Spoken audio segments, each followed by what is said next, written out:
पहली जिज्ञासा श्री सत्येंद्र दुबे जी की है, जो ग्वालियर से हैं। सत्येंद्र दुबे जी अपने स्थान पर खड़े होंगे। आपकी जिज्ञासा है कि राष्ट्रीय स्वयंसेवक संघ के 100 वर्ष पूर्ण होने पर संघ भारत को किस स्थान पर देखता है तथा भविष्य में विकसित भारत की दिशा में संघ की भूमिका क्या होगी। तो अभी 100 साल पूरे हुए, भारत किस अवस्था में है ये तो हम देख रहे हैं। एक तरफ दिखता है कि भारत आगे बढ़ रहा है सब मामलों में। विशेषकर भारत की युवा पीढ़ी में ये बात जागी है कि हम अपने देश को बड़ा बनाएंगे।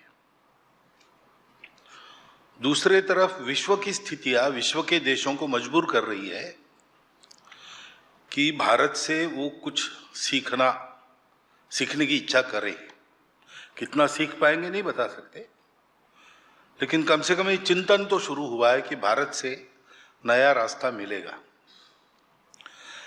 लेकिन तीसरे तरफ ये भी है कि संपूर्ण विश्व को ऐसा नया रास्ता देने के लिए स्वयं परम वैभव संपन्न, बल संपन्न बनना पड़ेगा, क्योंकि विश्व सत्य नहीं सुनता, विश्व शक्ति सुनता है। तो शक्ति जिनमें है उनकी बात सुनते हैं। वो सही है कि गलत है इसका विचार नहीं करते, और जिनकी बात सत्य है और एकदम सही है वो भी अगर दुर्बल है तो उनकी कोई नहीं सुनता। तो वो जो शरीर मन बुद्धि की सबलता है वो अभी पूरी तरह आई नहीं है। शक्ति बल की होती है, शक्तिशील की भी होती है, और शक्ति युक्ति की भी होती है। तीनों मामलों में शक्ति चाहिए। वो जैसे चाहिए अभी आई नहीं है, तो उसके लिए प्रयास करना पड़ेगा। और संघ की भूमिका हमेशा यही रही है। संघ तो अपने जन्म से ही विजेत्री चन संहता कार्य शक्ति ही विधायास्य धर्मस्य संरक्षणम परम वैभवम नेतुमेतत् स्वराष्ट्रम, ये लक्ष्य लेके चला है कि अपने संपूर्ण समाज की संगठित शक्ति के आधार पर अपने धर्म का संरक्षण करते हुए हम अपने देश को परम वैभव संपन्न बनाएंगे। आगे की बात कही नहीं, क्योंकि कहने की आवश्यकता नहीं। जब जब भारत बड़ा बनता है विश्व को नया रास्ता ही दिखाता है, तो वो होने ही वाला है। परंतु उसके लिए भारत को तैयार होना पड़ेगा। तो सद्गुणी व्यक्ति और समाज में सदाचार, सद्विचार, सद्भावना का वातावरण, और समाज देश की सज्जन शक्ति का अनुसरण कर रहा है, और सज्जन शक्ति परस्पर पूरक बनकर अपने देश को बड़ा करने के लिए सब प्रयास कर रहे हैं। ये चित्र समाज का उत्पन्न करना ये संघ के जन्म से संघ ने सोचा है। उसी दृष्टि से व्यक्ति निर्माण का काम चला, और आज हम देखते हैं 1925 में ये प्रश्न भी कोई नहीं पूछता कि संघ की भूमिका भारत को बड़ा बनाने में क्या है, क्योंकि संघ था ही नहीं, कुछ निग्लिजिबल था। लेकिन अब ध्यान में आता है लोगों को कि इसकी एक बड़ी भूमिका है। वो इसीलिए आता है कि 100 साल इसी के लिए व्यक्ति निर्माण पर केंद्रित होकर संघ ने काम किया। क्योंकि दो बातें हैं, एक तो संपूर्ण समाज के प्रयास से देश बड़ा होता है। नेता, नारा, नीति, पार्टी, विचार, अवतार, महापुरुष, सरकार, ये सब सहायक होते, ये कारण नहीं होते। ये तब सहायक होते हैं जब एक जागरूक, संगठित, गुणसंपन्न ऐसा समाज है। ये सब समाज के सेवक है, समाज ने बनाए हुए लोग हैं। समाज उनसे काम लेता है, ऐसी ताकत समाज की चाहिए, तब ये सहायक होते हैं। और अगर ऐसी ताकत समाज की चाहिए तो समाज में प्राणमाणिकता, देशभक्ति, अनुशासन आदि आदि सब गुणों के व्यवहार का वातावरण चाहिए, और वातावरण उत्पन्न करने वाले लोग होते हैं। जैसे कोई सिनेमा वाला, हम जब कॉलेज में थे तो एक पिक्चर आई थी कूली, आपने सुना होगा, अमिताभ बच्चन का है। और अमिताभ बच्चन ने लाल शर्ट पहनी है उसमें, कूली का काम है। तो अमिताभ बच्चन ने लाल शर्ट पहना, इसलिए सब कॉलेज विद्यार्थियों में लाल शर्ट सीने की फैशन चली। उसने क्यों पहना, हमने क्यों पहनना है, उपयोग क्या है, नुकसान कुछ नहीं, कोई करता है इसलिए। समाज फैशन से चलता है, तो समाज में सही प्रकार की फैशन उत्पन्न करने वाले गांव-गांव में, गली-गली में लोग चाहिए। हर गांव में, हर मोहल्ले में 30, 40, 50, 70, 100 तरुणों का, क्योंकि लंबे समय पर काम करेंगे, ऐसा एक समूह चाहिए जो समाज जिसको अपना मानता है, क्योंकि वो समाज से निरंतर जीवंत संपर्क रखते हैं, स्वयं चारित्र संपन्न है, अपने जीवन में उनके स्वार्थ नहीं है, देश के लिए जीना मरना यही उनका जीवन है। ऐसे लोग, यानी ऐसे लोगों का एक देशव्यापी समूह होगा तो समाज में वातावरण बनेगा। तो अभी संघ, आप जानते हैं, हम कहते हैं दुनिया का सबसे बड़ा स्वयंसेवी अनुशासित संगठन, दुनिया का बड़ा होगा भी पता नहीं, लेकिन भारतवर्ष के लिए अभी पर्याप्त नहीं है, और बढ़ना है। 6.25 लाख गांव है, हम आशा करते शताब्दी के बाद हम 1.25 लाख गांवों में होंगे, बाकी गांवों में जाना है। शहरों की बस्तियां लगभग 45-50 हजार है, अभी हम आधे बस्तियों में हैं, और आधे बस्तियों में जाना है। और केवल जाना नहीं है, तो ऐसे लोग उसमें से तैयार होने चाहिए। 60 लाख हमारे स्वयंसेवक हम मानते हैं अभी, अधिक से अधिक। हिंदू समाज जो अपने आप को आज हिंदू कहता है, वो 100 करोड़ का है, तो बहुत आगे बढ़ना है। तो कार्य का विस्तार, कार्य का दृढ़ीकरण, ये एक बात होगी। अभी हम जितने हैं उसमें हम समाज के विश्वास पात्र बन गए, समाज में स्नेह मिलता है हमको, कुछ बात हम करेंगे तो समाज करने के लिए तैयार है। इसलिए समाज में आचरण का परिवर्तन लाने वाला कुछ कार्यक्रम लेकर जाना, ये भी हमको करना पड़ेगा। तो इन बातों को करते हुए हम एकता और गुणवत्ता वाला समाज, जो सज्जन शक्ति के पीछे चलेगा, और सज्जन शक्ति देश हित के लिए परस्पर पूरक बनकर चलेगी, जिससे ये सब जो है नेता नारा, नीति, पार्टी, अवतार, सरकार, विचार, इन सब का उपयोग ठीक तरह से करते हुए समाज भारत को बड़ा बनाएगा। भारत का बड़ा बनना संघ के नहीं, समाज के खाते में लिखा जाएगा। ऐसा वातावरण उत्पन्न करना, ये हमारी भूमिका आने वाले समय में रहेगी। अगली जिज्ञासा श्री नीलेश पाराशर जी शिवपुरी से हैं, उनकी है। वे पूछना चाहते हैं कि आज का शिक्षित युवा राष्ट्र को प्रथम मानता तो है, परंतु कैरियर, सुविधा और व्यक्तिगत सुरक्षा के दबाव में कई बार उसका नैतिक साहस कमजोर पड़ जाता है। ऐसे समय में वे कौन से मूल संस्कार अपने जीवन में विकसित करे जिससे वह सभी में सामंजस्य बिठा सके? तो हम लोग जरा विचार करें, वास्तविकता और भ्रम, जैसे करियर, सुविधा और व्यक्तिगत सुरक्षा, 3 बातें आपने कही। अब व्यक्तिगत सुरक्षा की किसकी गारंटी है भाई?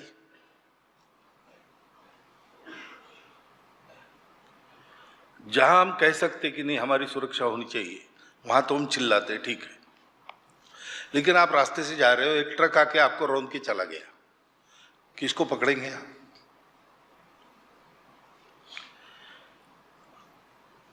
मनुष्य का मृत्यु हो ही रहा है ना, हादसे होते हैं,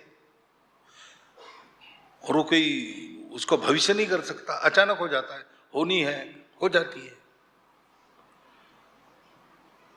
तो किस सुरक्षा की हम बात कर रहे हैं? ये सुरक्षा तो एक मृग तृष्णा है।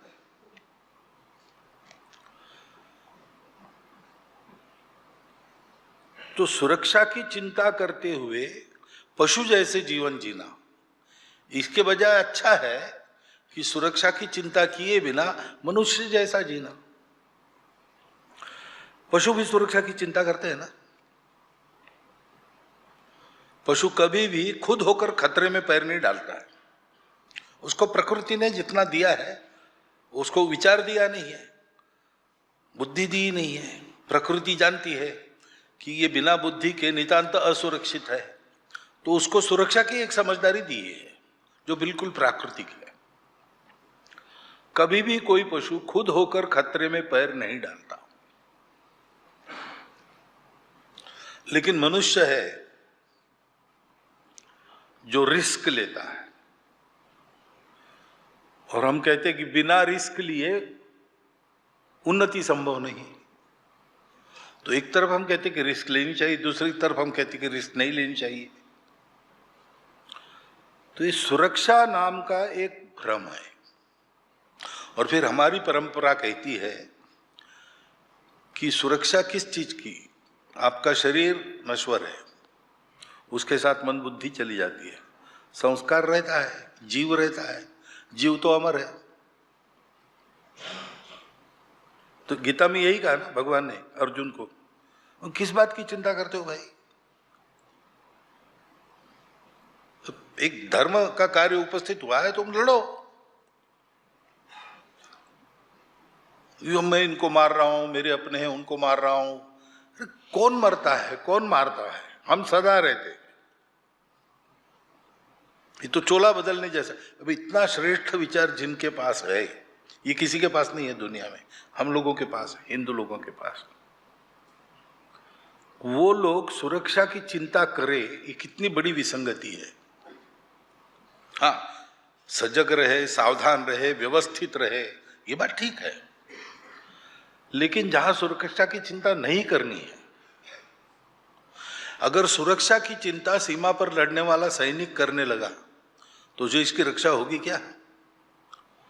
वो तो गोलियों के बौछार में आगे बढ़ता है, कहता है कि जिस गोली पर मेरा नाम होगा वो मुझे यहां भी मारेगी, यहां नहीं मरूंगा तो वहां मारेगी, घर में अंदर बैठा हूंगा तो भी वही गोली मुझे मारेगी।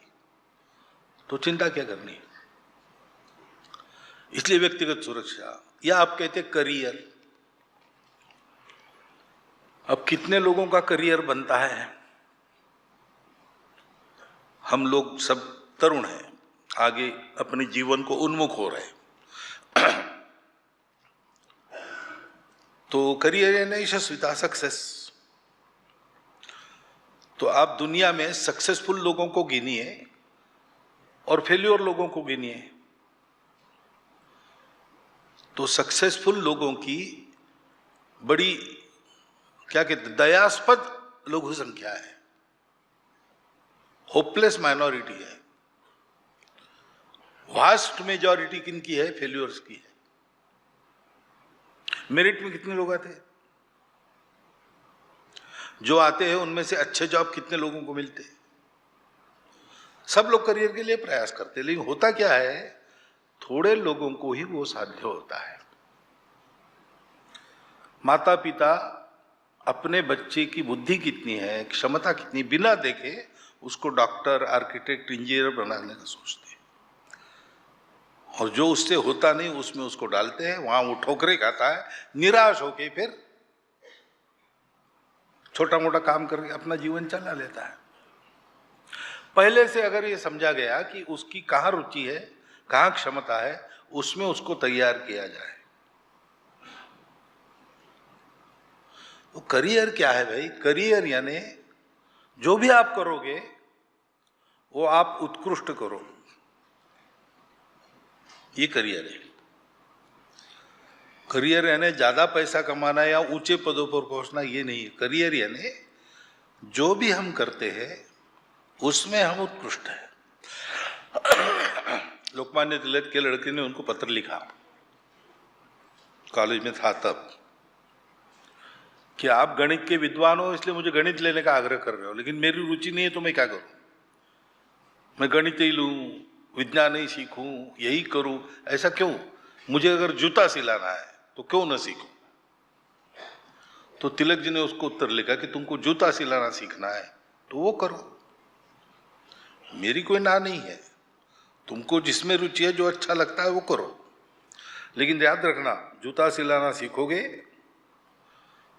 तो ऐसे सीखना कि लोग कहेंगे पूना में जाके अगर जूता खरीदना है तो तिलक जी के लड़के से ही खरीदना है।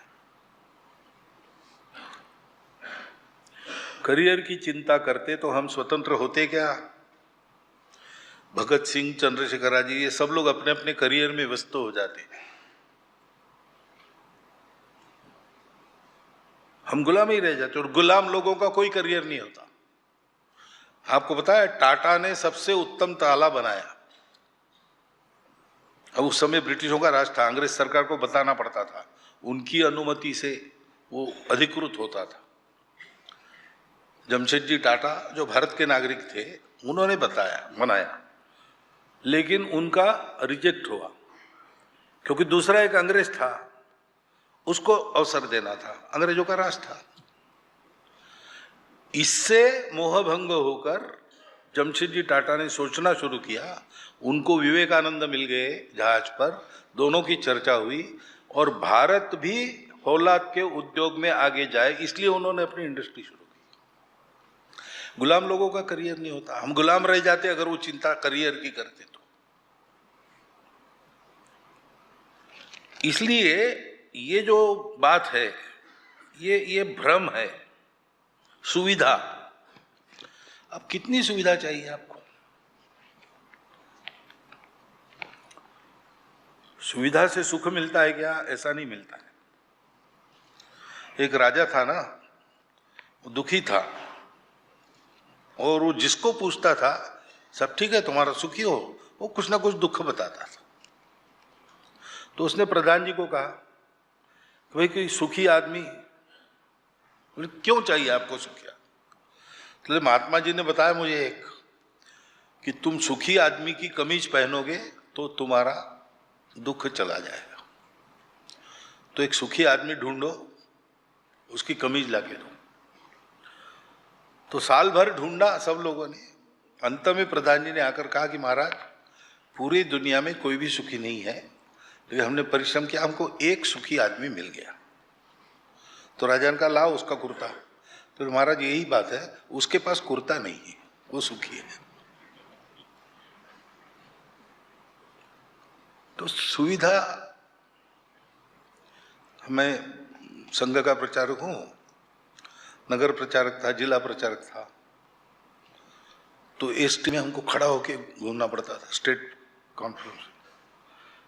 मजा आता था, कोई कष्ट तो होता था लेकिन आनंद था, मस्ती में काम करते। अब संघ बड़ा बन गया, मैं सरसंघ चालक बन गया हूं, तो रिजर्वेशन होता है एसी में, फर्स्ट एसी में। तो पहले तो हम थर्ड एसी में जाते थे, फिर लगा नहीं सेकंड एसी में जाना चाहिए, फिर लगा सेकंड एसी में सुरक्षा वाले लोग रहते हैं तो लोगों को तकलीफ होती है, फर्स्ट एसी में जाना, फिर फर्स्ट एसी में वो 2 वाला चाहिए, 4 वाला नहीं चाहिए। अब ये बढ़ते जाता है,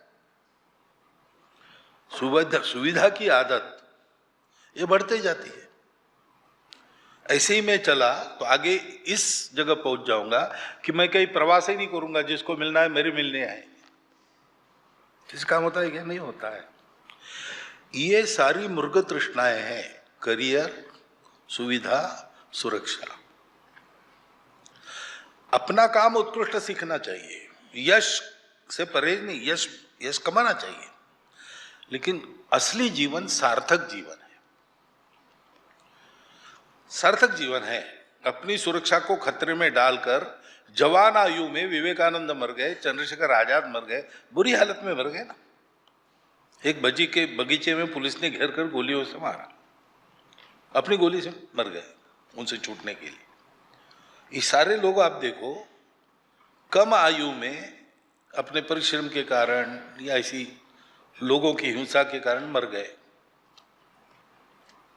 एक ढिला नहीं कमाया किसी ने। लौकिक दृष्टि से कोई सक्सेस नहीं है, लेकिन हम कहानियां उनकी बताते हैं। कितने राजा हो गए, महाराजा हो गए, चुन के आए, बड़े बड़े नेता हो गए, धनपति वगैरह हो गए, उनको कौन याद रखता है? उनकी लिस्ट याद नहीं है अपने को, कुछ सालों के बाद भूल जाते लोग। लेकिन जो जिनके नाम अमर है उनका जीवन देखो आप, उसमें करियर नहीं है, सुख सुविधा नहीं है, न ही सुरक्षा है। भगवान राम से लेकर तो अब तक ऐसे जो लोग हैं, जीवन ऐसा ही है। ये समझना तो आपके मन में आपके आयु के कारण सुलभ रीति से जो उदात्त भाव आया है कि हम देश की सेवा करेंगे, उसमें ये बातें जब सामने आती है तो आप फंसोगे नहीं और आपका जीवन बनेगा। सक्सेस मिलेगा नहीं मिलेगा अलग बात है, लेकिन आपका जीवन सार्थक बनेगा। झांसी की रानी सक्सेसफुल नहीं है, अंग्रेज जीते। कोई भी 1857 वाला सक्सेसफुल नहीं है, लेकिन जो अंग्रेज उस समय थे जीतने वाले, उनके नाम हम नहीं जानते। हम उनके नाम जानते हैं जो हारे अंग्रेजों से और उनसे प्रेरणा लेते हैं। ये वास्तविक करियर है, ये वास्तविक सुरक्षा है, ये वास्तविक सुविधा है। ये सत्य समझना तो जीवन में आपको कभी ऐसी ठोकर नहीं लगेगी। आप अच्छे मार्ग पर चले हो, कष्ट है, कंटक है, बहुत है, लेकिन आपका धैर्य कायम रहेगा और आप बढ़ते रहोगे। अगली जिज्ञासा श्री अंकेश शपरे जी की भोपाल से है। ये पूछना चाहते हैं कि बांग्लादेश में हिंदू समाज के विरुद्ध हो रही हिंसा, विद्रोह और खुलेआम हत्याओं जैसी दुर्भाग्यपूर्ण घटनाएं हमें गंभीर चिंतन के लिए बाध्य करती हैं। ऐसे समय में देश के युवाओं की भूमिका क्या होनी चाहिए? एक क्रम से 2 प्रश्न छोड़ दिए गए आपने। अरे समय की चिंता मत करो, प्रश्नों को उत्तर देना। चलो इसका दे देता हूं। तो युवाओं की भूमिका क्या होनी चाहिए? ऐसी स्थिति हिंदुओं की अपने देश में नहीं होनी चाहिए, और हिंदू इस स्थिति में रहना चाहिए कि वहां की हिंदुओं की मदद कर सके। अभी भी जिस किसी स्थिति में हम हैं, अंतर्राष्ट्रीय मामला है, इसलिए कुछ मर्यादा आती है यहां रहकर वहां की मदद, लेकिन बिल्कुल नहीं कर सकते। जो कर सकते हैं वो सब करना चाहिए। और ये क्यों हुआ? तो हिंदू वहां माइनॉरिटी है इसलिए। पाकिस्तान भी क्यों बना? हिंदू जहां माइनॉरिटी में आ गया या हिंदू भाव कम हो गया। हिंदू भाव को जब जब भूले आई विपद महान, भाई टूटे धरती खोई मिटे धर्म संस्थान। और इसलिए ये बात नहीं होने देना। हिंदू जनसंख्या और हिंदू भावना सतत बढ़ती रहे, हिंदू समाज का आत्मविश्वास बना रहे, हिंदू समाज की शक्ति सब प्रकार की, कर्तुम अकर्तुम अन्यथा कर्तुम, तीनों प्रकार की शक्ति बनी रहे, बढ़ती रहे। इसके लिए जो जो काम चलते हैं उसमें सहयोग करना।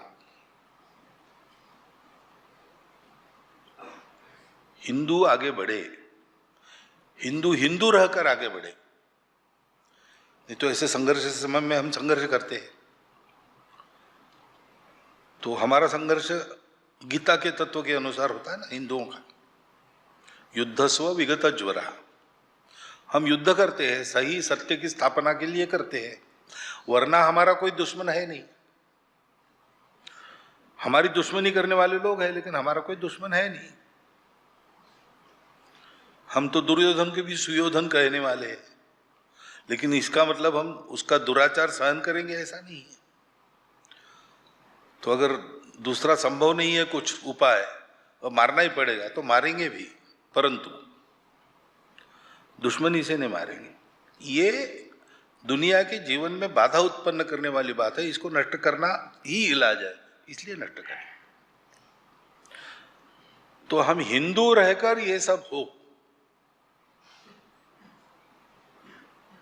ये सब करते करते हम मुसलमान न बन जाए, यानी स्वभाव से अपना स्वभाव कायम रखते हुए दुष्प्रवृत्तियों पर नियंत्रण करने का बल हमारा बढ़े बने। इसलिए जो जो काम चल रहे हैं उन सब कामों में जितना आप कर सकते हो उतना करो, तो फिर यहाँ की स्थिति तो ऐसी बनेगी नहीं, चिंता मत करो, वहाँ भी सब ठीक हो जाएगा। क्योंकि अभी भी वहाँ हिंदू कम तो है, बहुत कम नहीं है, अभी भी 1.25 करोड़ 1.5 करोड़ है। उसको थोड़ा आधार मिला तो कुछ करेगा, आपस के झगड़ों पर उसको काबू करना है बस, और कुछ नहीं। अगली जिज्ञासा श्री पराग अग्रवाल जी की विदिशा से है। आप पूछना चाहते हैं कि कृत्रिम बुद्धिमत्ता एआई जैसे आधुनिक तकनीकों के बढ़ते प्रभाव के बीच संघ किस प्रकार यह सुनिश्चित कर सकता है कि तकनीक का उपयोग युवाओं में संस्कार, नैतिकता, संवाद क्षमता और सामाजिक उत्तरदायित्व को सशक्त करने के लिए हो, न कि केवल अपने उपभोग तक सीमित रह जाए। बस एक बात करना है कि ये प्रश्न को उल्टा करना है। तकनीकी माध्यम नैतिकता, संस्कार, संवाद वगैरह उत्पन्न नहीं कर सकते। ये उत्पन्न करने के बाद तकनीकी का उपयोग ठीक से होता है, क्योंकि मनुष्य में कुछ उत्पन्न करना है तो मशीन उत्पन्न नहीं कर सकता। 2 बातें रहती है, उसके सामने उसके जैसा उदाहरण चाहिए। आदर्श बहुत है, अपने यहाँ महापुरुष बहुत हो गए, दुनिया के पूरे इतिहास में नहीं हुए उतने पिछले 200 साल में भारत में हो गए हैं। लेकिन आदर्शों को हम दूर से देखते हैं, हम उनकी पूजा करते हैं, जयंती पुण्यतिथि मनाते हैं, उनके जैसा चलते नहीं। क्योंकि इच्छा तो है, लेकिन जब उनका रास्ता देखते जिस पर वो चले तो कांटों से भरा है, तो हमारी आपकी सामान्य क्षमता में हिम्मत नहीं होती। तो सेफ रास्ता ये रहता है कि उनकी पूजा करें, जयंती पुण्यतिथि जय करे जोर से।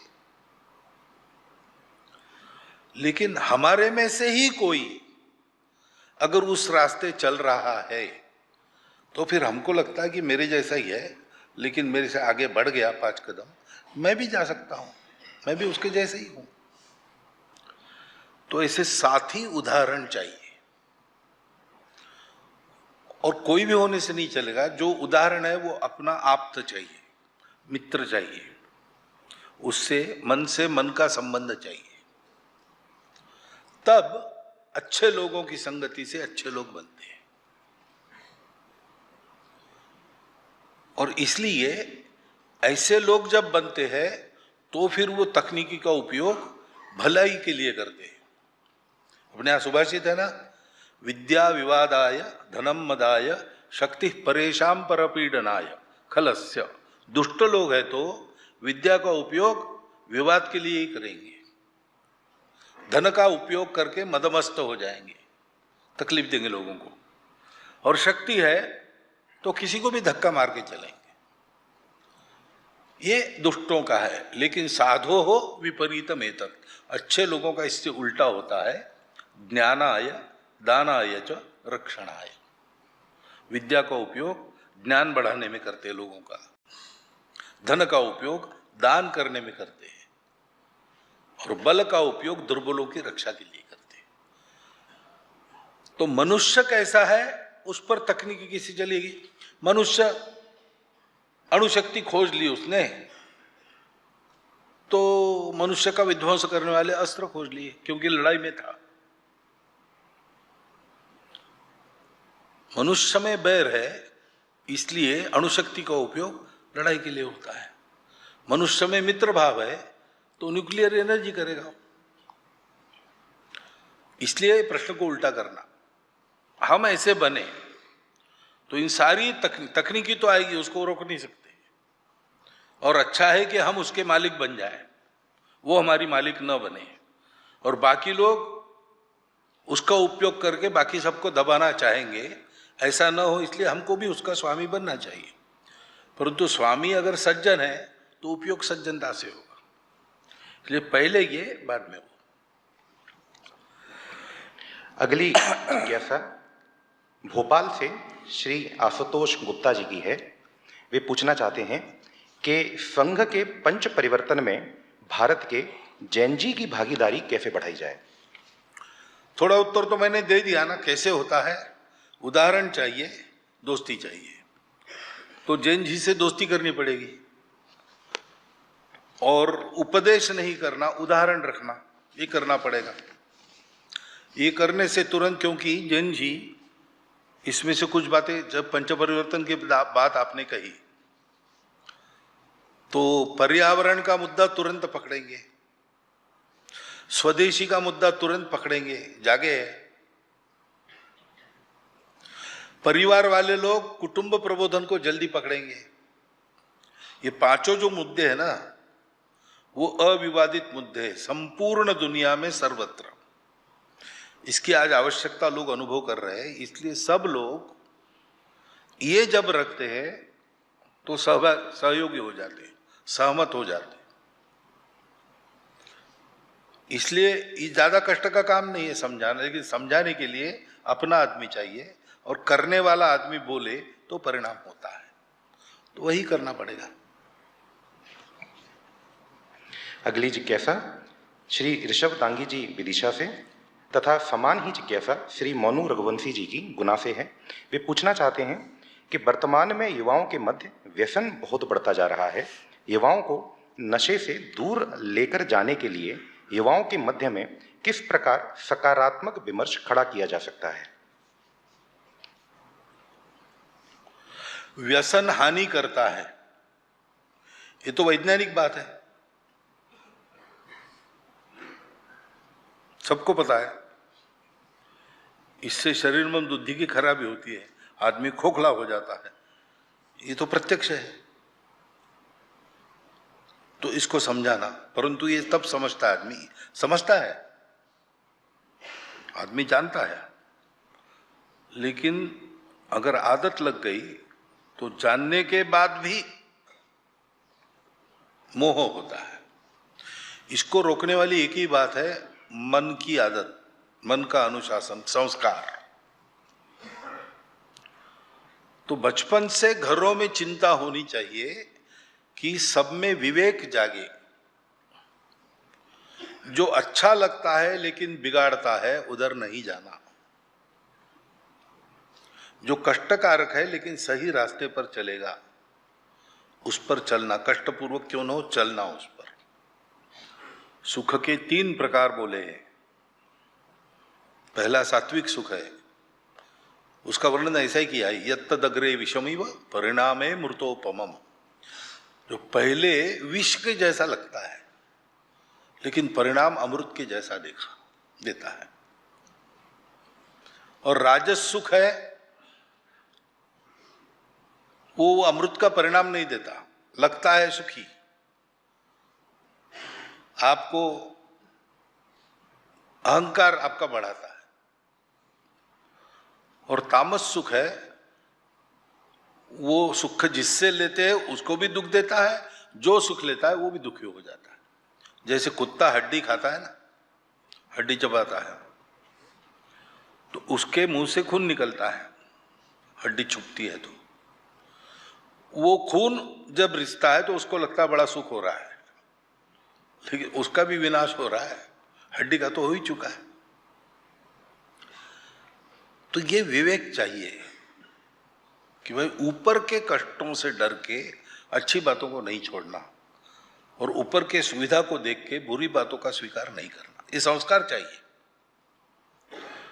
पाप नहीं करूंगा, ये संकल्प चाहिए, और इसको घरों में बचपन से तैयार करने की कोई विधा चाहिए। इसको बताने वाले शिक्षा क्षेत्र में भी अपने शिक्षक लोग चाहिए, क्योंकि माता पिता के बाद 12 साल के बाद मित्र और शिक्षक, ये हमारे आदर्श रहते हैं। तो वो जैसा व्यवहार रखते हैं और बताते हैं, उस पर हम चलते हैं। घर वालों ने कुछ कहा तो हम बगावत करते हैं, सुनते नहीं टीनेज में, लेकिन मित्र और इनका चलता है। मित्र भी ऐसे चाहिए, सत्संगति चाहिए।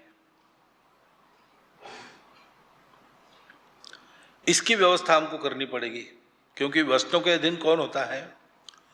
जो लोनली हो जाता है, अकेला पड़ता है। जीवन में ठोकरें तो लगती है ना, सदा सर्वदा सक्सेसफुल नहीं होते।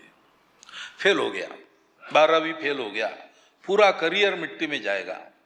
एक तरह से समाज डरा रहा है कि परीक्षा फेल होने से सब गड़बड़ हो जाएगा। ऐसा कुछ नहीं होता है। ये कोई बहुत बड़ी बात नहीं है परीक्षा पास करना है फेल होना। जीवन तो उससे समर्थ है ज्यादा, लेकिन समाज डर रहा है। पैसे नहीं मिलेंगे तो क्या होगा? पैसे नहीं मिलेंगे तो क्या होता है? बहुत लोग बिना पैसे के जीते हैं, हम देखते हैं, अच्छे जीते हैं और सबको अच्छा जिलाते हैं। वही वो करियर वाला जो भ्रम है ना, उससे दूर होगी।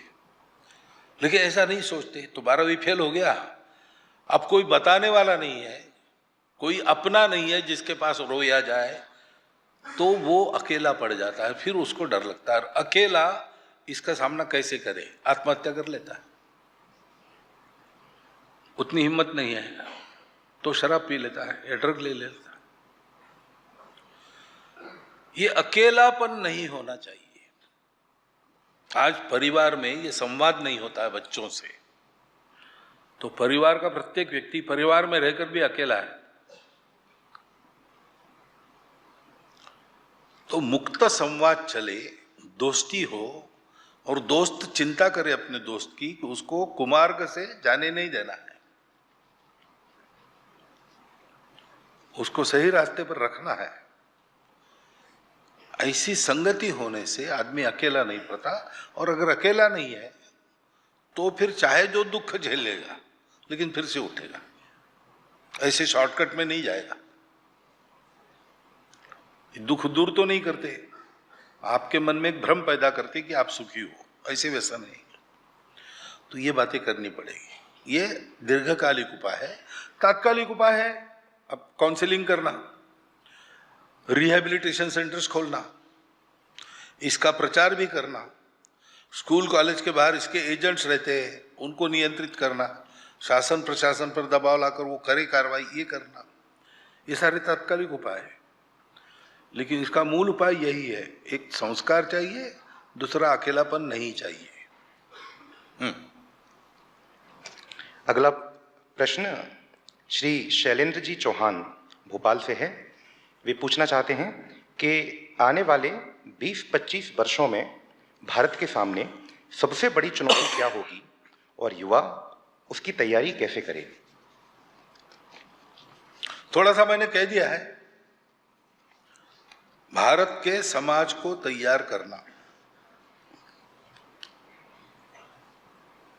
क्योंकि पूरा देश समाज के बलबूते खड़ा होता है।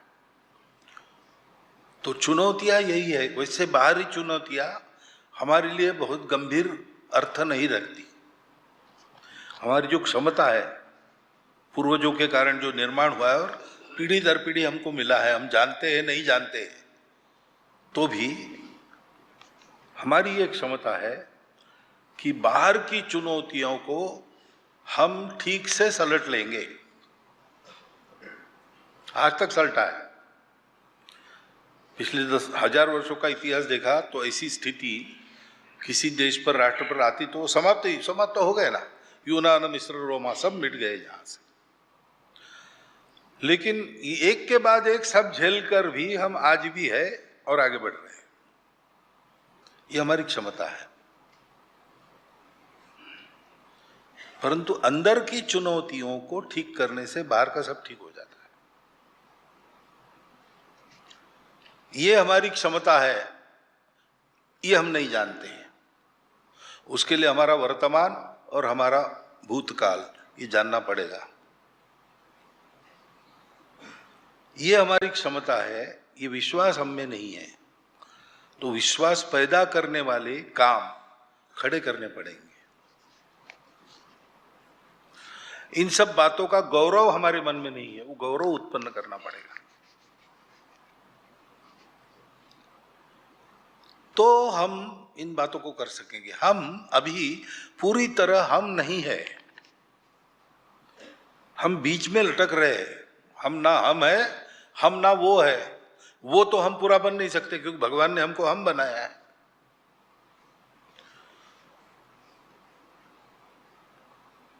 तो आप कोट पैंट पतलून टाई पहन के साहब नहीं बन सकते। अंग्रेजी बोलेंगे तो भी आपके चमड़े का रंग आप नहीं बदल सकते। आपको भगवान ने भारतवर्ष में हिंदू समाज में जन्म दिया है, आप हिंदू हो, तो हमको अच्छा पक्का सच्चा हिंदू होना चाहिए। रविन्द्रनाथ ठाकुर ने कहा, स्वदेशी समाज नाम का उनका प्रबंध है, उसमें उन्होंने कहा है कि दुनिया को बहुत कुछ देना है, भारत को, भारत के पास है, दुनिया के पास नहीं है, परंतु उसके पहले भारत को जो वो है वो बनना है। वो दुनिया की नकल करने में लगा है। आजकल हम कहते हैं डीकॉलोनाइजेशन। इस विपरीत शिक्षा के और हजार वर्षों की गुलामी के जो संस्कार है वो जरा अंदर बहुत गहरे चुभे हैं। एक एक को उखाड़ कर फेंकना है और अपने आप को पूर्ण रूप से भारत का, पूर्ण रूप से हिंदू बनना है। ये सबसे बड़ी चुनौती हम लोगों के सामने है। बाकी सब हमारे पास है, उसका पराक्रम हम आज दिखा भी रहे हैं। हमारी आधी अधूरी अवस्था में भी आज दुनिया में हम बढ़ने वाले लोग हैं। जो हमको चाहिए वो समाधान इसलिए नहीं मिल रहा कि अभी हम आधे अधूरे, पूरे हो जाए तो सब ठीक हो जाए। इसी क्रम में भोपाल से श्री सचिन कड़ू परम पूजनीय सरसंघ चालक जी से पूछना चाहते हैं कि वैश्विक परिदृश्य में तेज गति से डेमोग्राफी में परिवर्तन होता हुआ दिखाई दे रहा है, जैसे फ्रांस, ब्रिटेन, जर्मनी आदि। क्या भारत में भी आगे जनसंख्या असंतुलन के कारण 1947 में हुए विभाजन जैसी स्थिति निर्मित हो सकती है? ये भय मन में नहीं रखना चाहिए। सोचना ऐसा चाहिए कि 1947 जैसी स्थिति नहीं होगी, ये हम करेंगे। तो जनसंख्या परिवर्तन की बात है, उसके 3 कारण हैं। सबसे पहला है मतांतरण, दूसरा है घुसपैठ और तीसरा है जन्म दर। तो मतांतरण अपने देश में हो रहा है, हुआ है, तो अब रोकना चाहिए। हिंदुओं में ये जागरण अपने धर्म के बारे में, अपने धर्म की श्रद्धा के बारे में ये कम हुआ है। अपने बच्चों को जानकारी नहीं तो उनको 2 प्रश्न पूछते हैं, भाई हाथी का मुंह वाला भगवान हो सकता है क्या, बंदर के मुंह वाला भगवान हो सकता है क्या, ऐसा कैसा तुम्हारा धर्म है? वो फंस जाते हैं, उनको पता ही नहीं है कुछ। तो हिंदू को जगाओ, और हिंदू समाज का है, हमको नहीं कन्वर्ट होना है। कन्वर्ट करने वाले आएंगे, हम भगा देंगे उनको। हिंदू बचाओ। फिर जो गए हैं उनकी स्थिति है, हालत खराब है उनकी, माल से मालामाल हुए हैं लेकिन दिल गायब है, ये उनको ध्यान में आता है, संस्कार नहीं है। तो अगर हिंदू समाज पूरी तरह तैयार हो गया और हिंदू समाज सुरक्षा करेगा, ये भरोसा आ गया, तो 60% लोग वैसे ही वापस आने के लिए आज तैयार है। ये स्थिति है। तो वापस लाओ, हिंदू बढ़ाओ, और अपने देश के सब लोगों को बराबरी से बसाना, इनको भी जो आएंगे वापस, और पहले से जो है अभी भी पकड़ के रखे पक्का, लेकिन दरिद्र है, छुआछूत है, इन सब से भाई एक सद्भावना का वातावरण, सब लोग अपने हैं, हम लोग मिलकर सबकी चिंता करेंगे, ये अगर पैदा करते हैं तो हिंदू बढ़ाओ, हिंदू बसाओ। ये 4 बातें करना, करने वाले बहुत लोग हैं। धर्म प्रसार है, धर्म जागरण है, श्रद्धा जागरण है, आर्य समाज है, मसूराश्रम है, कई संत महात्मा करते हैं, व्यक्तिगत रूप से करने वाले भी हैं, संस्था बना के करने वाले भी हैं। हमने भी करना। जो आसपास हिंदू है उसकी श्रद्धा पक्की करना, जो आना चाहता है उसको आने के लिए रास्ता बनाना, जो बदलने के लिए आते हैं उनको आने नहीं देगा समाज, ऐसा वातावरण बनाना, और समाज में सद्भावनापूर्ण सम्मान प्रेम का आचरण सबको मिले, इसकी व्यवस्था करना। दूसरा है घुसपैठ। तो घुसपैठ के बारे में सरकार प्रशासन को जो करना है करेंगे, जैसा करेंगे वैसा करेंगे, समय लगता है वहां पे। हमारे हाथ में एक बात है कि घुसपैठिए कौन है, हम उनकी पहचान करें, कर सकते हैं, उनकी भाषा लहजा वगैरह सब ध्यान में आता है। प्रशासन में उसकी रिपोर्ट करेगी ये विदेशी लोग हैं, आप इन पर निगरानी रखिए, ये उत्पात करेंगे कुछ, वो नहीं होना चाहिए, और हम भी ध्यान रखेंगे। और रोजगार विदेशी को देना नहीं। घुसपैठिए थोड़े में ज्यादा काम करते हैं, अच्छा काम करे रोजगार मिले ये इच्छा रखकर काम करते हैं, इसलिए हमको मोह होता है, हम उनको काम देते हैं। लेकिन अपने देश के व्यक्ति को ही रोजगार देना, बाहर देश वाले को हमने नहीं देना। हमारा घर बन रहा है, कारीगर सब अपने देश के होंगे, बांग्लादेशी नहीं होंगे। कई जगह घुस गए हैं, ठीक ध्यान देके ये देखना उनको रोजगार न मिले, ये करना। और तीसरा है जनसंख्या। अब जनसंख्या का प्रश्न जैसे राष्ट्र का प्रश्न है, समाज का प्रश्न है, वैसे दो परिवारों का भी प्रश्न है और दो जीवों का भी प्रश्न है जिनका विवाह होने वाला है। इसलिए क्या करना मैं नहीं बताता। एक तो मैं विवाहित नहीं हूं, मैं गृहस्थ नहीं हूं, मैं भी प्रचारक हूं, तो अधिकारवाणी से मैं गृहस्थों को नहीं बता सकता, लेकिन लोगों से सुनता हूं वो बता देता हूं आपको, गृहस्थ लोगों से। डॉक्टर लोग कहते हैं अर्ली मैरिज 19 से 25 इस आयु में विवाह कर लेना चाहिए, और 3 संतान है। ये है तो माता पिता का और संतानों का स्वास्थ्य ठीक रहता है, सीजरियन नहीं करना पड़ता, डॉक्टर लोग कहते हैं।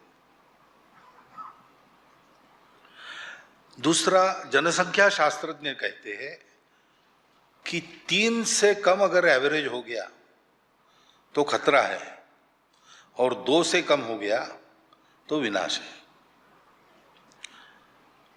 अभी केवल बिहार के कारण हम 2 से थोड़ा ऊपर है, नहीं तो 1.9 पर आ गए हैं।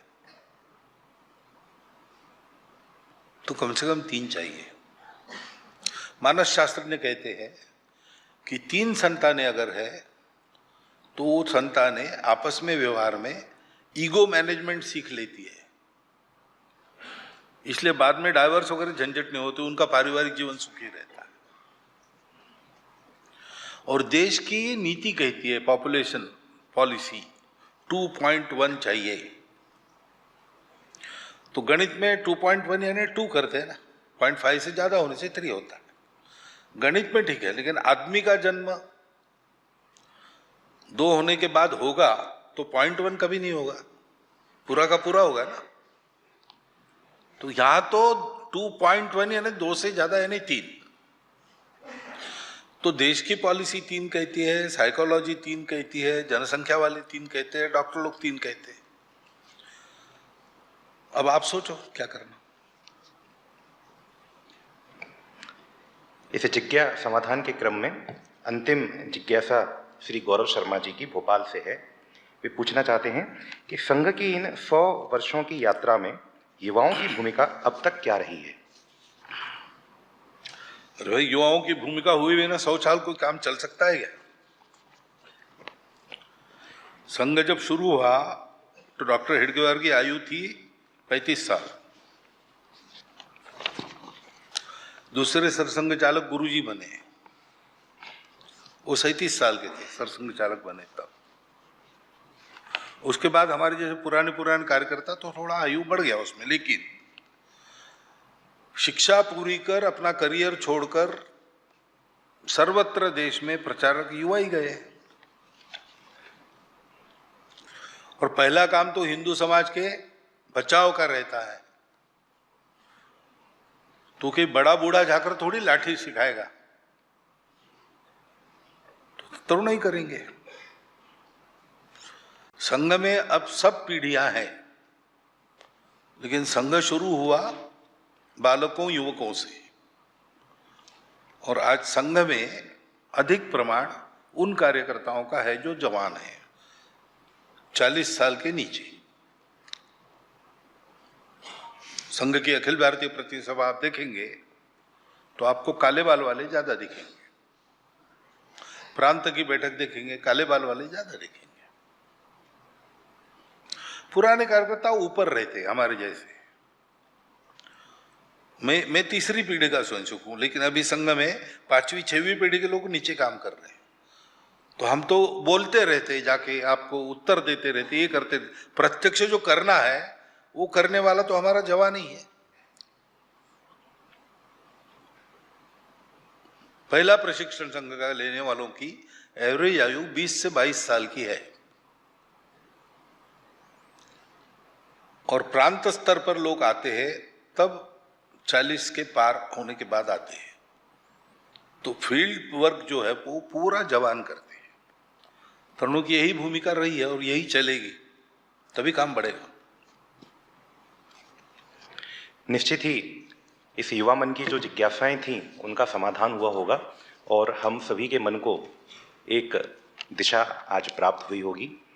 मैं सादर निवेदन करता हूं परम पूजनीय सरसंघ चालक जी से कि इस सभागार में विभिन्न श्रेणियों से उपस्थित चयनित युवा समूह को अपनी मार्गदर्शक वाणी से पाथेय प्रदान करें।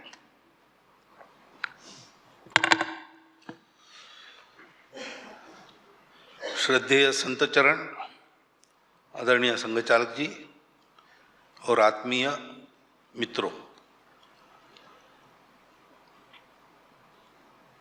हम युवा लोग हैं सब, और हमारे सामने पूरा जीवन पड़ा है। निश्चित सबको लगता है अपना जीवन अच्छे से गुजरना चाहिए, लेकिन अच्छे से जीवन गुजरने के लिए हम अकेले कुछ करें तो अच्छे से सब होगा, इसकी गारंटी नहीं रहती। मैं सब अच्छा करूं तो भी मेरा परिवार अगर स्थिर नहीं है, सुखी नहीं है, घर में सब ठीक है, ऐसा नहीं है, तो मैं सुखी नहीं हो सकता। तो घर को ठीक रखना ये मेरे ठीक रहने के लिए अनिवार्य बात है। और हम देखते हैं कि घर और मैं ठीक रहूं तो भी अगर समाज ठीक नहीं है तो हमारा जीवन अच्छा नहीं चलता। अब कश्मीर के पंडित वो अच्छे लोग थे, बुद्धिमान लोग थे, कर्तृत्व संपन्न लोग थे, शीलवान लोग भी थे, और अपने परिवार की भी अच्छी चिंता वो कर लेते थे। लेकिन समय रहते समाज की चिंता नहीं हो पाई, जो करना था वो नहीं किया, वो परिणाम क्या हो गया? फुटपाथ पर आना पड़ा।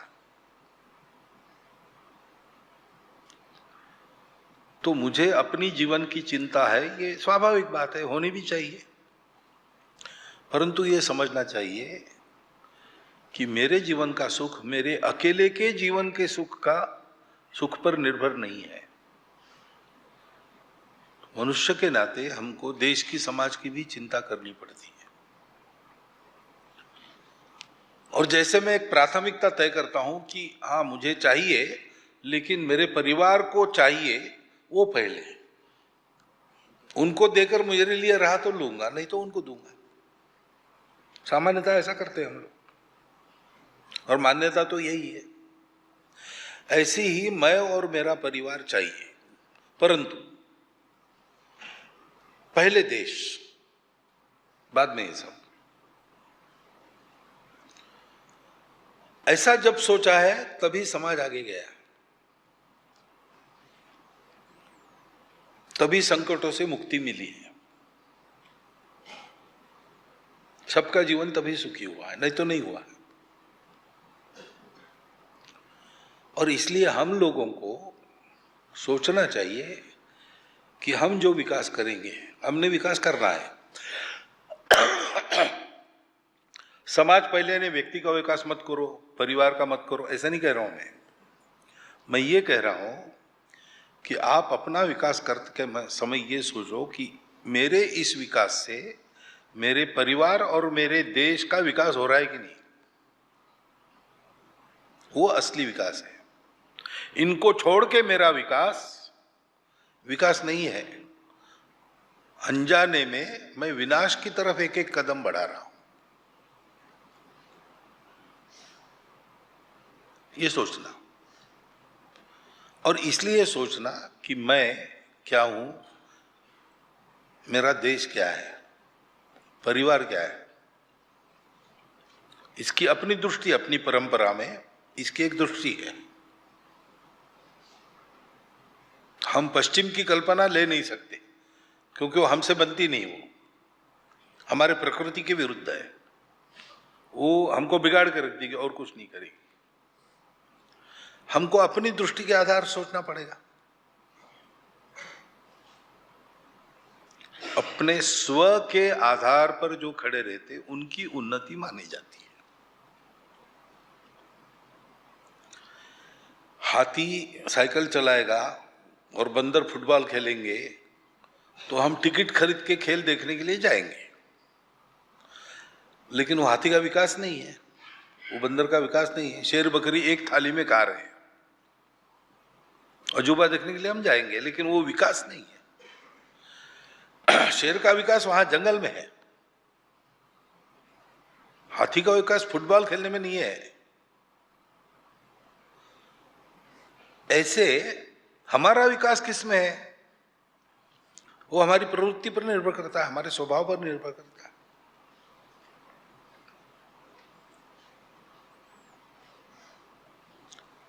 वो हमारी संस्कृति है, हमारा स्वभाव हमारी संस्कृति है। वो संस्कृति हम सबको जोड़ती है। हमारी भाषा, प्रांत, देवी देवता, ये सब अलग होने के बाद भी एक सत्य हमारे पूर्वजों को मिला, अस्तित्व की एकता का। उसके आधार पर उन्होंने कुछ मूल्य, जिसके आधार पर हमारा धर्म खड़ा है, वो तय किए। सत्य, करुणा, शुचिता, तपस। उसके आधार पर पीढ़ी दर पीढ़ी हमारा आचरण चले, ऐसे संस्कारों की व्यवस्था से हमारी संस्कृति बनी, हमारे जीवन का एक रूप बना। वो अलग अलग भाषा, देवी देवता 33 करोड़ और इधर उधर से आते हैं, वो भी ऐसा सब होने के बाद भी सदियों से, युगों से हमको एक समाज, एक राष्ट्र के नाते जीवित रखता है, जोड़ के रखता है। उसके आधार पर हमारा पुरुषार्थ बनता है।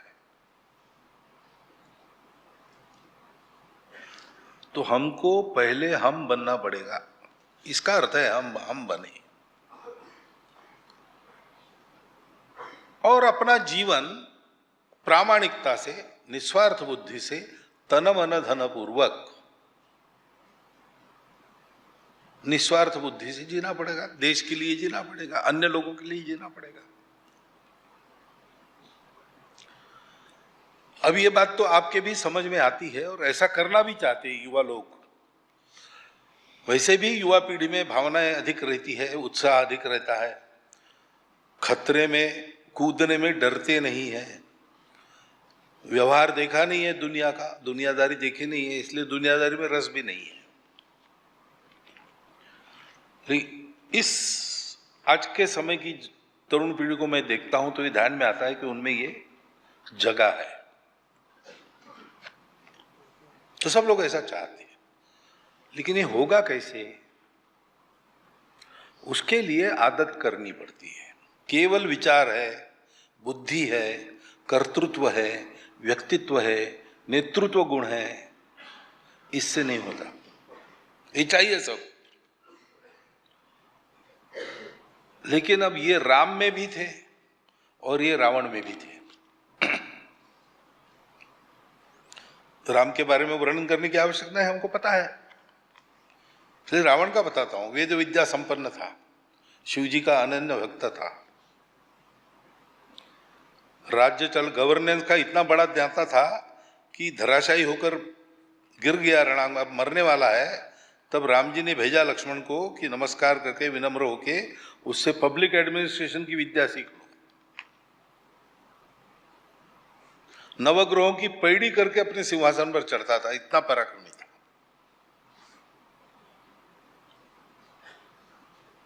तो व्यक्तित्व, कर्तृत्व, नेतृत्व ये सब उसके पास थे, राम के भी पास थे। तो अंतर किस बात में था? भक्ति नहीं थी, अहंकार था।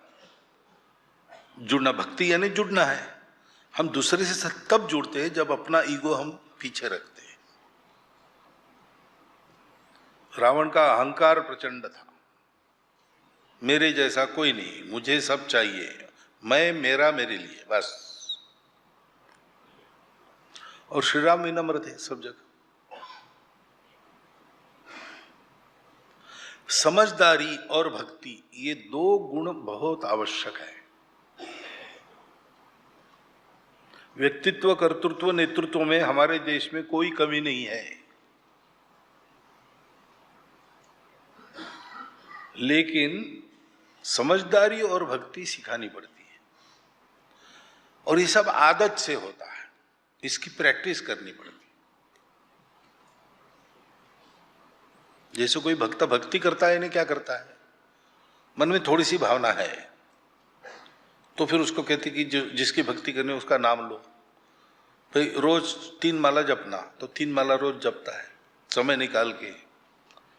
धीरे धीरे वो भावना बढ़ती है और इतना बड़ा भक्त हो जाता है कि साक्षात हो जाते भगवान उसके सामने। तपस्या करते रहे तो ये सब होता है। जब ये अवस्था हो जाती है उसकी कि मैं भक्त बनने के लिए ही भक्ति कर रहा हूं, भगवान मुझे चाहिए बस, उसे मेरा क्या होगा नहीं होगा ये विचार ही नहीं है। मैं रह नहीं सकता, जैसे जल बिन मछली तड़पती है वैसे तड़प रहा हूं। ये जब होता है तो उसको भगवान मिलते हैं। हमको अपने देश समाज के बारे में कुछ अगर करना है तो करने के मार्ग में आने वाली जो बाधाएं है, स्वार्थ है, भय है, इन प्रवृत्तियों को दूर करना पड़ेगा और करने के मार्ग पर आगे बढ़ाने वाली चीजों को धारण करना पड़ेगा। गुणों को लेना पड़ेगा, दोषों को त्यागना पड़ेगा। ये बात प्रैक्टिस की ही बात है। डॉक्टर हेडगेवार ने ये बात पहचानी, जानी। उन्होंने सब कामों में वो क्रांतिकारी भी थे, वो कांग्रेस के बहुत सक्रिय वरिष्ठ कार्यकर्ता भी विदर्भ के थे, समाज सुधार के सब कामों में अग्रसर रहते थे और समाज में अपने मूल के तरफ ले जाने की जो बातें चली थी, स्वामी विवेकानंद, दयानंद सरस्वती महाराज, आर्य समाज के संस्थापक, उनके द्वारा उन धाराओं में भी वो सक्रिय थे। सब बड़े बड़े लोगों से उनकी बातें चर्चा हुई, तिलक जी, सावरकर जी, गांधी जी, सुभाष बाबू, डॉक्टर अंबेडकर साहब, मदन मोहन मालवीय, सुखदेव, राजगुरु भगत सिंह और चंद्रशेखर आजाद भी। तो उनको ध्यान में आया कि उनकी चर्चा में भी ये बात आती है और मेरा भी अध्ययन ये कहता है, अनुभव कहता है कि देश में एकता और गुणवत्ता जब तक उत्पन्न नहीं होती तब तक इन सबके काम अधूरे रह जाएंगे, बार बार करने पड़ेंगे, समस्या सदा के लिए समाप्त नहीं होगी। तो फिर इस पूरे समाज को एकताबद्ध और गुणवत्ता युक्त कैसे बनाना, ये काम अगर सबके कामों को पूर्ण करने वाला है तो बाकी सब कामों में बड़े बड़े लोग लगे हैं, उन्होंने जीवन लगाया है, इस काम में मैं लग जाता हूं। इसलिए उन्होंने ये सब आदत उत्पन्न करने वाली एक पद्धति दी। उस पद्धति का नाम है राष्ट्रीय स्वयंसेवक संघ। ये अभी एकमात्र ये पद्धति उपलब्ध है और कहीं नहीं है। मनुष्य को ऐसा तैयार करने वाली दूसरी पद्धति दुनिया में नहीं है। दुनिया भर के लोग आजकल आते हैं संघ देखते हैं अंदर से, Europe, America, Australia, south east Asia, middle east, सबके लोग आते हैं। अरब आते हैं, अफ्रीकन आते हैं, अमेरिकन, यूरोपियन, तरह तरह के, जापानी, चाइनीज, सब आते हैं। और वो अंत में एक ही प्रश्न पूछते हैं कि हमारे देश के नई पीढ़ी को हमको भी ऐसा तैयार करना है, तो आप हमें ट्रेनिंग देंगे क्या, ऐसा पूछते हो। यानी उनके पास भी मेथड नहीं है दूसरी। और इसलिए अगर हमारे मन में प्रामाणिक इच्छा है कि भाई अपना जीवन स्वार्थ के लिए नहीं जीना है, निस्वार्थ बुद्धि से, प्रामाणिकता से, सेवा परोपकार अपने जीवन से हो, ऐसा जीवन जीना है, देश को बड़ा करना है, हिंदू समाज को संकट मुक्त करके आगे बढ़ाना है, ये सब इच्छाएं प्रामाणिकता से अगर आपके मन में हो तो संघ की शाखा में आकर आपको तैयार होना पड़ेगा। उसमें व्यक्तित्व, कर्तृत्व, नेतृत्व के साथ साथ समझदारी और भक्ति का विकास होता है। अनुभव लीजिए, आपको ध्यान में आ जाएगा। संघ में आना जाना तो फ्री है, कुछ औपचारिकता है नहीं, मन मर्जी आइए, मन मर्जी जाइए। तो आप आकर अनुभव प्रत्यक्ष कर सकते हो। शाखा हमको ऐसा बनाती है, शाखा हमको 4 लोगों के साथ चलना और 4 लोगों को साथ लेकर चलना, इसकी कला सिखाती है। और शाखा हमको जीवन का एक स्पष्ट उद्देश्य देती है। अपने पवित्र हिंदू धर्म, हिंदू संस्कृति व हिंदू समाज का संरक्षण कर हिंदू राष्ट्र की सर्वांगीण उन्नति के लिए मैं राष्ट्रीय स्वयंसेवक संघ का घटक बना हूं, इस स्वयंसेवक की प्रतिज्ञा है। उस उद्देश्य को लेकर हम जीते हैं तो हमारा जीवन संतोषजनक जीवन हमारे लिए बन जाता है, उपयुक्त जीवन समाज के लिए बन जाता है, और श्रेष्ठ जीवन हमको देखने वालों के नजर में बन जाता है। वास्तविक मनुष्य का जीवन स्वयंसेवक जीता है। तो मैंने प्रश्नों में मैंने कहा समय की चिंता मत करो, क्योंकि मुझे तो इतनी छोटी सी बात बतानी है। आपने जितने प्रश्न पूछे हैं उसका उत्तर इसी बात में है। ये सब प्रश्न मेरे मन में आते हैं, उत्तर मुझे देना है, मुझे योग्य बनना पड़ेगा, तब मैं इन सब बातों के उत्तर दे सकूंगा।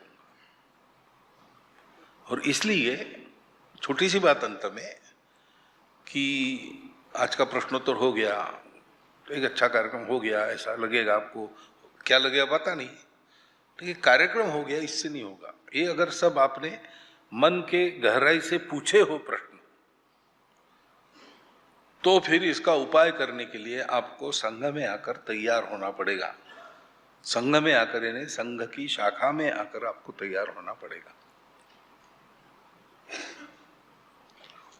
अब किसी कारण आप आ ही नहीं सकते ऐसा है तो फिर दूसरा रास्ता है कि संघ के स्वयंसेवक इतने सारे काम कर रहे हैं कि आपके हरेक को कितना समय है, किस कार्य में आपकी रुचि है और कितनी आपकी क्षमता है, उतने समय का, उतनी रुचि का, आपकी रुचि का और उतनी आपकी क्षमता का उपयोग होने वाला काम संघ के पास है, वो भी आप कर सकते हैं। शाखा में नहीं आए और ये किया तो कुछ ऐसा हुआ, ऐसा नहीं है। जो भी हाथ आपका लगेगा देश की नौका आगे जाएगी। परंतु अगर हमको तैयार होना है तो हमको संघ की शाखा में आना पड़ेगा। तो शाखा में आने का आमंत्रण मैं आपको देता हूं और मेरे इस संक्षिप्त कथन को मैं अभी समाप्त करता हूं, क्योंकि समय पूरा हो गया है।